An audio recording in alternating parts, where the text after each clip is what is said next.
civilisation humaine pratique le commerce depuis la nuit des temps. Et dès lors qu'il y a du commerce, il y a de la douane. Présente sous des formes variables, la douane va permettre de collecter des droits et réguler les échanges commerciaux au profit d'entités locales ou étatiques, marquant ainsi un pouvoir spatial délimité par ce qu'on appelle des frontières. 50 ans de douane congolaise, un moment de réflexion. Un moment d'introspection pour se souvenir du chemin parcouru et faire le bilan de nos réalisations. C'est aussi un moment pour se projeter par rapport à la position que nous souhaitons occuper dans les années à venir.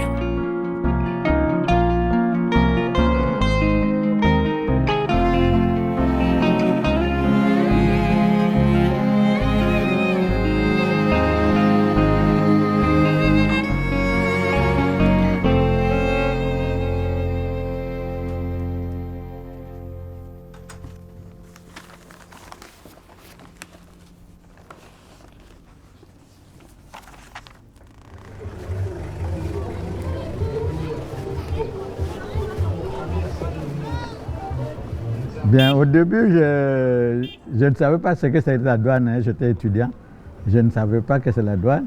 Bien, c'est quand même un collègue qui m'a un jour dit, mais il y a une administration qui est bien habillée et qui, quand nous venons par exemple de Kinshasa, fouille, etc. Alors on va quand même aller s'informer si on peut être recruté là-bas. Et ce n'est qu'après qu'on s'est rendu compte que la douane est une administration importante pour une nation. Je me nomme Mikemi Edouard. J'ai 78 ans. Je suis l'un des premiers inspecteurs des douanes congolaises.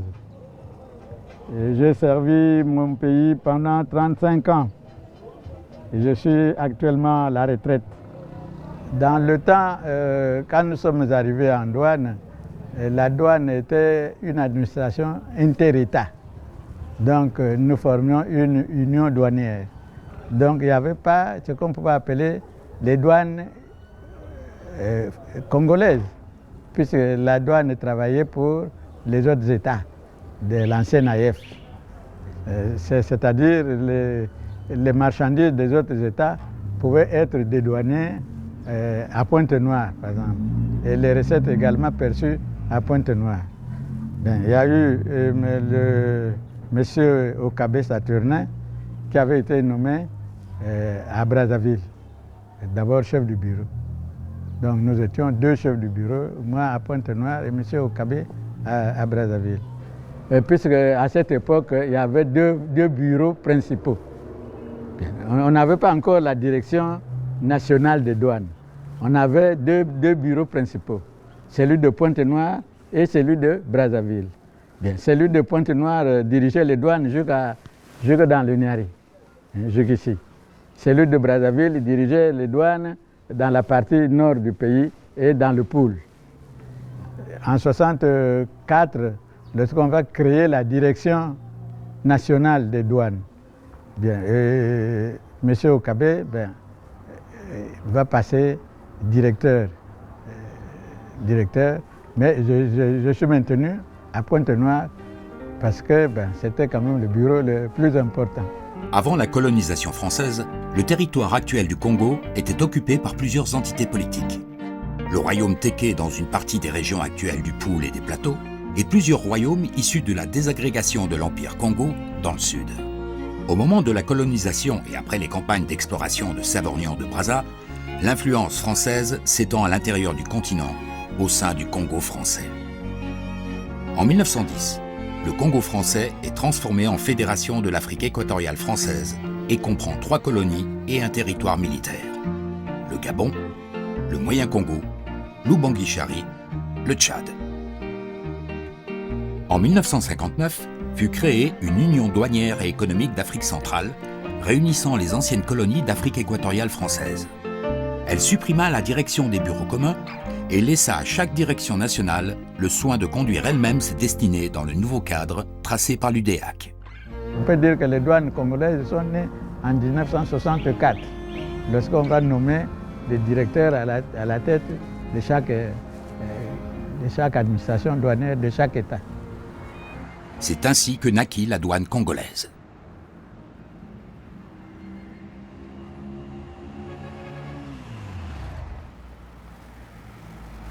Au niveau de la direction départementale de Brazzaville, nous avons 2 bureaux principaux. Les bureaux sont les lieux qui sont dédiés pour l'accomplissement des formalités de dédouanement. Donc, nous avons le bureau principal de Maya-Maya qui s'occupe des importations et des exportations par voie aérienne. Nous avons un deuxième bureau, le bureau principal des douanes du Beach, qui s'occupe d'une part des importations et exportations en provenance et à destination de la RDC et qui prend en charge le trafic en provenance de Pointe-Noire des marchandises sous régime de transit que nous appelons IM8. Nous avons 2 postes de contrôle au Djoué et nous avons un poste de contrôle au niveau de Kintele. Et nous avons donc pour mission de coordonner et de veiller à l'application de la réglementation et aussi de rendre compte du fonctionnement du département à la direction générale.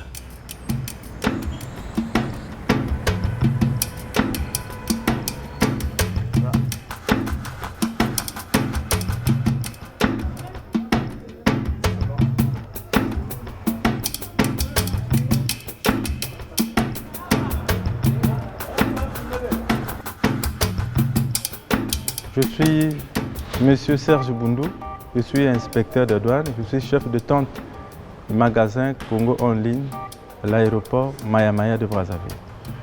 Mon rôle, c'est de faire le contrôle des vols internationaux, de faire également le pointage des colis à l'entrée et à la sortie des magasins, de surveiller les marchandises qui sont dans le magasin et de veiller également à la sortie de ces colis, des 10 magasins.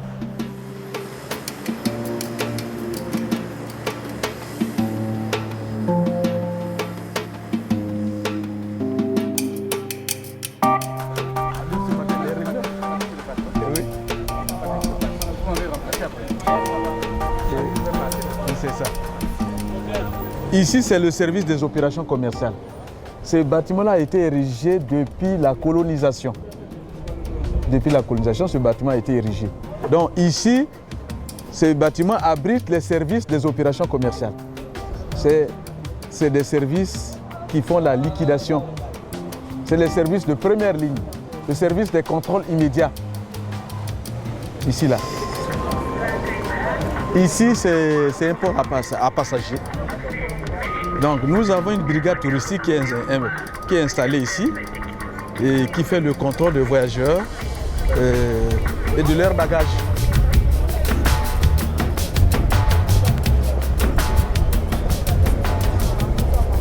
Je suis M. Ngachundu Kumu, inspecteur principal des douanes, chef de bureau principal des douanes du Beach, Brazzaville.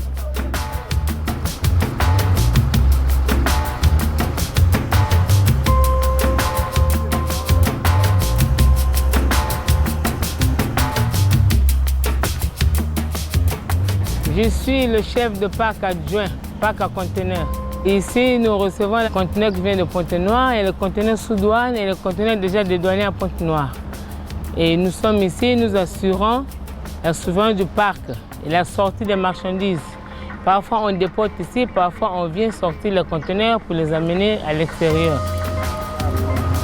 Nous avons le bois qui provient de la partie nord du pays, de la Likwala ou bien de la Songa. Une fois arrivé au port autonome de Brazzaville, donc ce bois est déchargé et ensuite chargé dans des wagons à destination de Pointe-Noire pour l'exportation.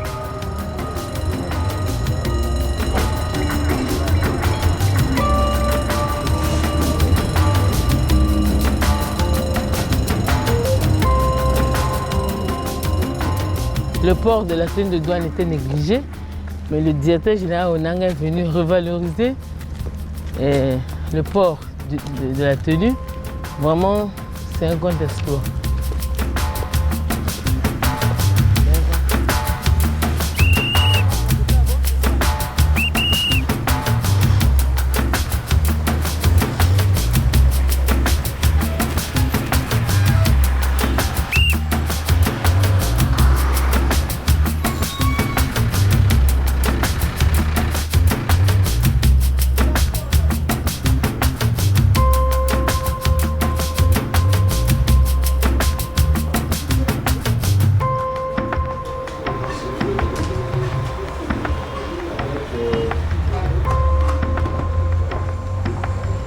Ici, au poste de contrôle, nous prenons en charge la marchandise qui revient de la zone sud du Congo.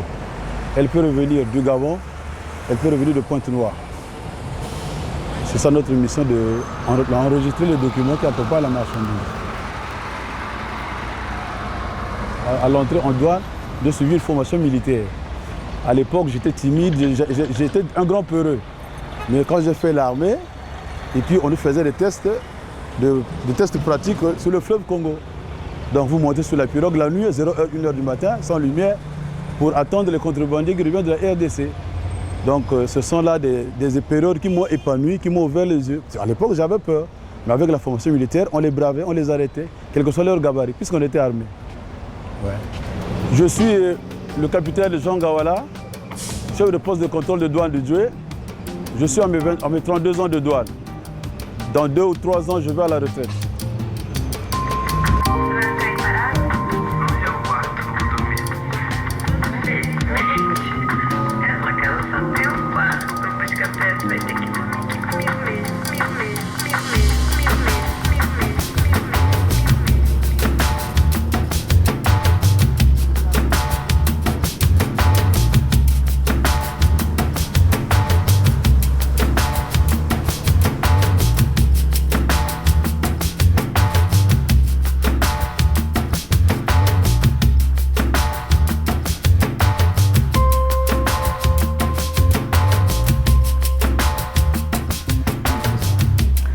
Je suis Madame Louemba Florence, inspectrice principale des douanes, directrice départementale des douanes et des droits indirects de Pointe-Noire depuis 2005. Pointe-Noire, c'est la capitale économique du Congo. Pointe-Noire, de par sa position géographique, est située au bord de l'océan, au bord du port, du grand port de Pointe-Noire, qui est la porte d'entrée non seulement du Congo, mais de tous les autres pays de la sous-région. Donc c'est à Pointe-Noire que débarquent tous les conteneurs. Les marchandises rentrent par Pointe-Noire avant d'aller en transit à l'intérieur du pays et même ailleurs, et dans les autres pays environnants.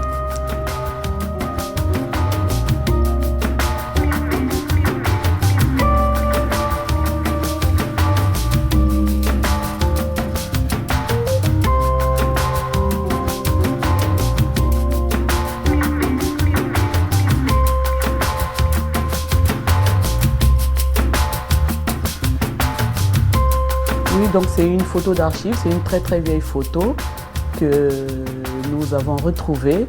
C'est donc les premiers bureaux de douane à Luango, un village pas très loin de Pointe-Noire où se trouvait la capitale à l'époque.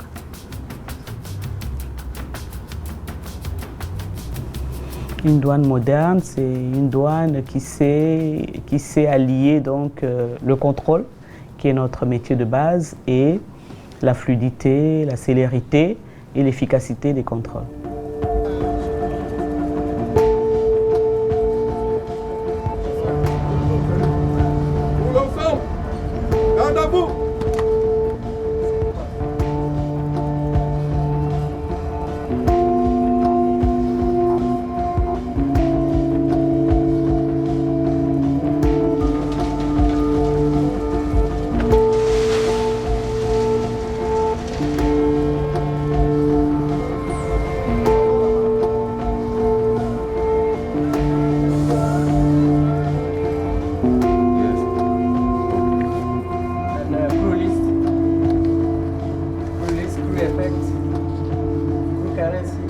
Nous sommes à bord du navire, devant le commandant. Nous avons obtenu les documents que nous vérifions un à un. Et si c'est OK, nous signons la clairance de sortie.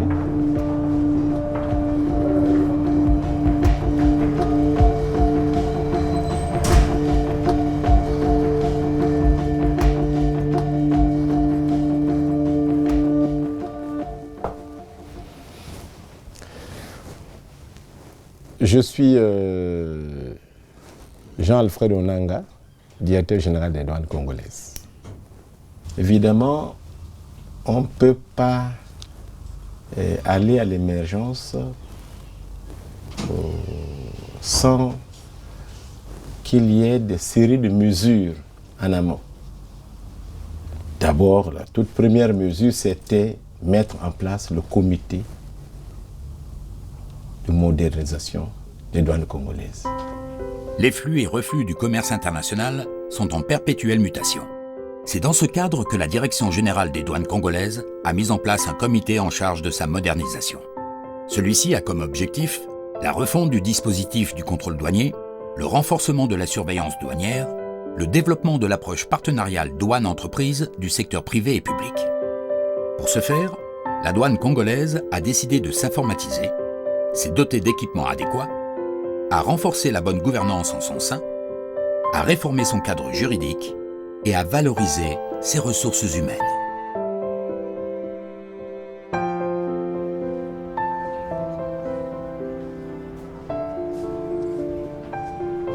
Sidonia, c'est le système automatisé des douanes. C'est un outil qui nous permet justement de réaliser les recettes douanières, c'est-à-dire permettre de liquider et de percevoir les droits et taxes de douane. Nous sommes dans la version plus. Demain, nous sommes en train de nous préparer pour migrer vers la Sidonia World. Il est dit généralement en douane que le dédouanement de la marchandise commence quand la marchandise rentre dans le territoire douanier. Or, avec la World, on aura la possibilité même de faire un pré-dédouanement, c'est-à-dire commencer le dédouanement quand la marchandise est encore auprès du fournisseur. Et la douane du XXIe siècle, c'est justement ça. La facilitation, la célérité. Quand je vous ai parlé du transfert électronique des manifestes, ça va dans le cadre de la célérité. Ce qu'on appelle la déclaration par anticipation, pour éviter les engorgements, les retards d'enlèvement. Ça, c'est des procédures qui existent. Mais il y a un problème réel. Il faut que les usagers le comprennent. Il faut leur inculquer cette culture. Mais on se bat. Comme toutes les administrations, l'administration des douanes a évolué. Elle s'est développée, elle s'est modernisée, tant dans le nombre de ses agents, dans la féminisation du nombre d'agents des douanes, dans la multiplicité de ses tâches, dans la multiplicité de ses techniques, dans l'adhésion aux organismes internationaux, régionaux, sous-régionaux et notamment à l'OMD, l'Organisation mondiale des douanes. Une douane moderne, c'est une douane qui ne doit pas, en principe, je peux utiliser le mot torturer les usagers. Parce qu'aujourd'hui, je peux dire que c'est des opérateurs économiques, ce sont des investisseurs qui bâtissent le pays, qui font l'économie du pays. Et il faut faire qu'il y ait fluidité. Une douane qui ne soit plus un cauchemar, permettez l'expression. Une douane transparente, une douane qui va vers la fluidité des échanges, une douane qui va vers la transparence, une douane qui va vers la prévisibilité des opérations, une douane vraiment au service du citoyen et de l'entreprise.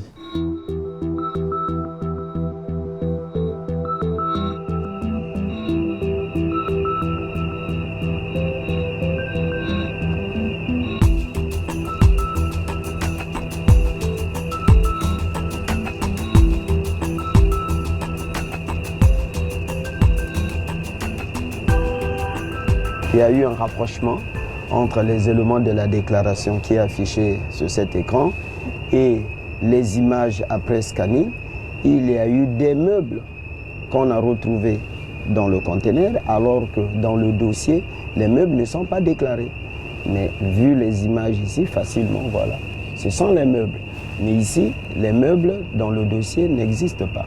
Donc c'est des marchandises qui ne sont pas déclarées. En ce moment, on déclare le conteneur suspect pour permettre aux inspecteurs qui vont traiter la suite du dossier, la déclaration, de faire une visite intégrale. Et quand ils feront la visite, c'est sûr et certain, ils vont retrouver la présence de ces meubles qui n'étaient pas déclarés dans le dossier.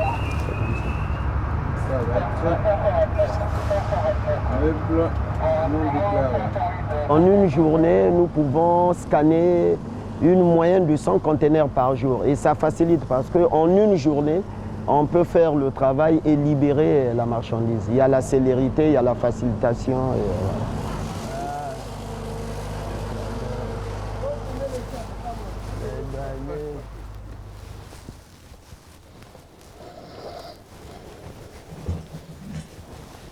Depuis la mise en place de la communauté économique et monétaire de l'Afrique centrale, la douane est perçue comme l'administration à travers laquelle se développe ce processus d'intégration.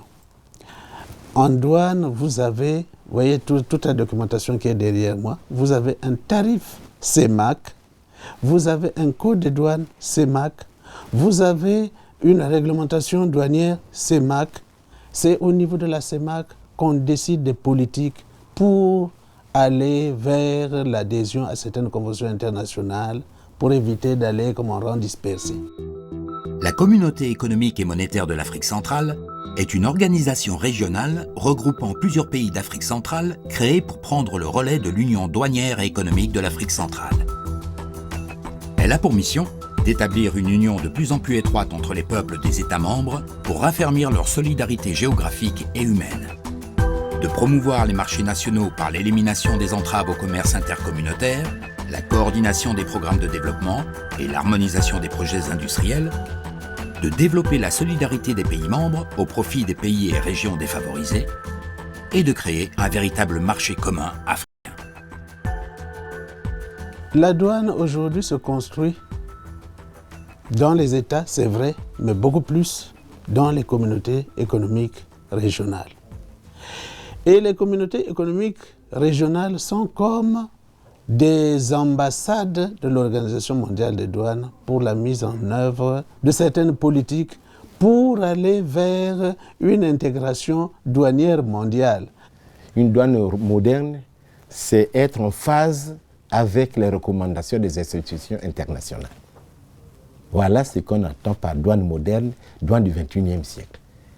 Et elle sera effectivement moderne parce que nous ne serons plus là à collecter les recettes, les impôts, les droits et taxes de l'État.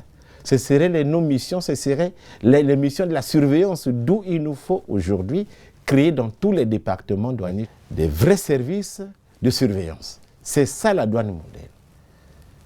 Qu'il y ait libre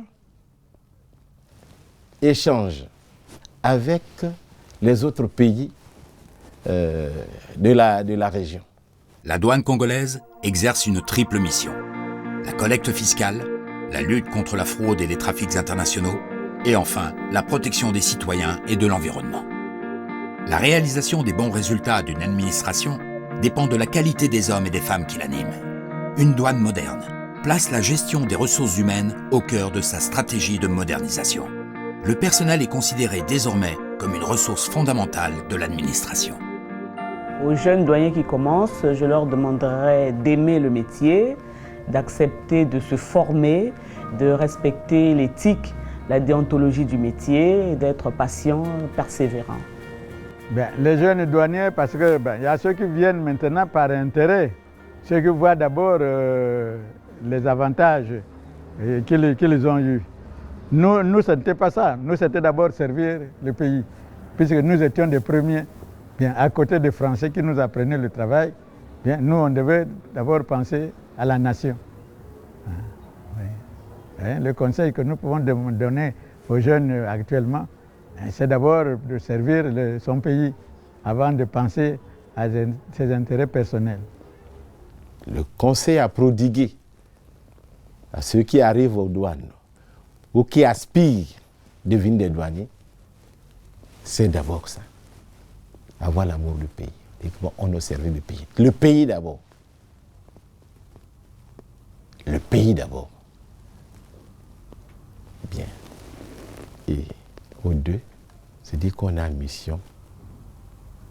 L'État où on est, c'est des sacrifices. Il y a des risques à prendre. Mais vous ne devez pas être le maillon faible, faire rentrer tout ce qui peut nuire au bon fonctionnement de l'État ou du pays. D'où je parlais du développement passe d'abord par la sécurité. Sans sécurité, il ne faut pas rêver au développement.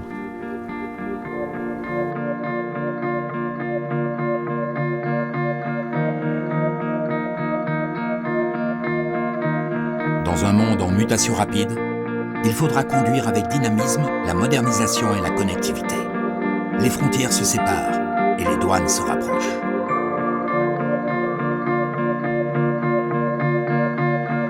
La douane congolaise est prête pour le futur.